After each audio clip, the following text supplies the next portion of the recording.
Cancer, heart attack, stroke.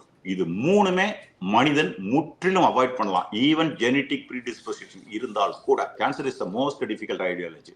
அது கூட control ஆகுது. எப்படின்னா நீங்க பாத்தீங்கன்னா கேன்சர்ல நீங்க கீமோதெரப்பி கொடுத்தீங்கன்னா ஃபாஸ்ட் க்ரோயிங் செல்ஸை போய் அடிக்கும். எதெல்லாம் வேகமா வளருதோ அதெல்லாம் போய் கொல்லும்.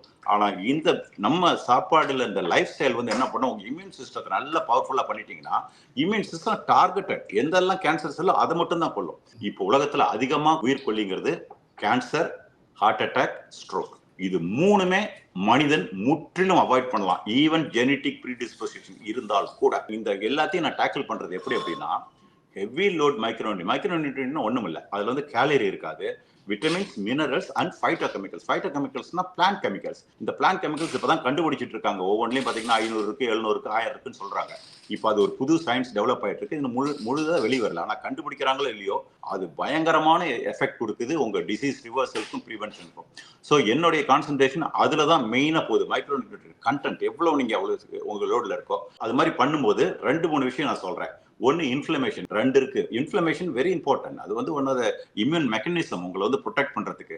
அக்யூட்பாங்க. அக்யூட்னா ஒரு இடத்துல கட்டு வந்துருச்சு அல்ல பேர்ன் வந்துருச்சு, நெருப்பு பிடிச்சி சூடாயிடுச்சுன்னா அந்த இடத்துல வந்து இம்மீடியட்டா உங்களை வந்து ப்ரொடெக்ட் பண்ணணும். ஏன்னா பேத்தஜன்ஸ் உள்ள போயிடும்.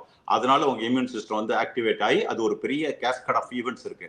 அது வந்து பண்ணும். அது பேர் அக்யூட். அது வந்து அந்த இடத்துல இருக்கிற அந்த ப்ராப்ளத்தை எலிமினேட் பண்ணிட்டு அது போயிடும். அது நார்மல் ஒர்க் பண்ணுறோம். இம்யூன் சிஸ்டம்ன்றது போலீஸ் ஃபோர்ஸ் மாதிரி எல்லா இடத்துலயும் அங்கங்க இருப்பாங்க. ஒரு இடத்துல கிரைம் சீன் வந்ததுன்னா எல்லாம் வந்துருவாங்க. அதே மாதிரி தான் இது மாதிரி அக்யூட்ங்கிறது. ஆனா இன்னொன்னு என்ன, கிரானிக் கண்டிஷன். அது கிரானிக்ங்கிறது தொடர்ந்து உங்களுடைய லைஃப் ஸ்டைல்ல, உங்களுடைய பேட் ஃபுட்ல, உங்களுடைய கெமிக்கல் நீங்க இன்ஹேல் பண்றது, உங்க சிகரெட்ஸ் பண்றது, ஆல்கஹால், இது மாதிரி நிறைய ராங் சமாச்சாரம், பர்கர், பீஸா, இதெல்லாம் கூட தான் உங்களுக்கு வந்து ஃப்ரீ ரேடிக்கல்ஸ் பாடியில் கலப்பி விட்டுரும். கலப்பி விட்டு என்ன பண்ணுன்னா உங்களை வந்து கண்டினியூஸா உங்க பாடி சிஸ்டமிக் இன்ஃப்ளமேஷன், அதாவது கிரானிக்கா அப்படியே இருந்துகிட்டே இருக்கும். அதுதான் உங்களுக்கு ஹார்ட் அட்டாக், கேன்சர், டிமென்ஷியா, நீங்க என்ன வேணா நேம் கொடுத்துக்கோங்க. எல்லாத்துக்கும் ஒன்னா பிரைமரி காசா இருக்கணும், செகண்டரி காசா இருக்கணும்.